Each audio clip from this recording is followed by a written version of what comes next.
സംസ്ഥാനത്ത് മഴ തുടരുമെന്ന് കേന്ദ്ര കാലാവസ്ഥാ വകുപ്പിന്റെ മുന്നറിയിപ്പ്. ഇന്ന് 3 ജില്ലകളിൽ യെല്ലോ അലർട്ട് പ്രഖ്യാപിച്ചു.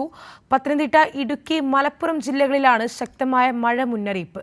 മറ്റന്നാൾ വരെ ഒറ്റപ്പെട്ടയിടങ്ങളിൽ ഇടിമിന്നലോട് കൂടിയ മഴയ്ക്കും മണിക്കൂറിൽ 40 മുതൽ 50 കിലോമീറ്റർ വരെ വേഗതയിൽ വീശിയേക്കാവുന്ന ശക്തമായ കാറ്റിനും സാധ്യതയുണ്ട്. കേരള തീരത്ത് കടലാക്രമണത്തിനും ഉയർന്ന തിരമാലയ്ക്കും സാധ്യതയുള്ളതിനാൽ മത്സ്യത്തൊഴിലാളികൾ ജാഗ്രത പാലിക്കണം. അതേസമയം കേരള ലക്ഷദ്വീപ് തീരങ്ങളിൽ മത്സ്യബന്ധനത്തിന് തടസ്സമില്ലെന്നും കാലാവസ്ഥാ വകുപ്പ് അറിയിച്ചു. വേനൽ ചൂടിന് ആശ്വാസമായി സംസ്ഥാനത്ത് ഒറ്റപ്പെട്ടയിടങ്ങളിൽ നേരിയ മഴ ലഭിച്ചുകൊണ്ടിരിക്കുകയാണ്. നിലവിൽ ഒരു ജില്ലയിലും അലർട്ടുകൾ പ്രഖ്യാപിച്ചിട്ടില്ലെങ്കിലും ഈ മാസം 14 വരെ ഇടിമിന്നലോട് കൂടിയ മഴയ്ക്കും മണിക്കൂറിൽ 40 കിലോമീറ്റർ വരെ വേഗതയിൽ വീശിയേക്കാവുന്ന ശക്തമായ കാറ്റിനും സാധ്യതയുണ്ടെന്നാണ് കേന്ദ്ര കാലാവസ്ഥാ വകുപ്പിന്റെ മുന്നറിയിപ്പ്. മെയ് 27ഓടെ കേരളത്തിൽ മൺസൂൺ കാലം തുടങ്ങുമെന്നും പ്രവചനമുണ്ട്.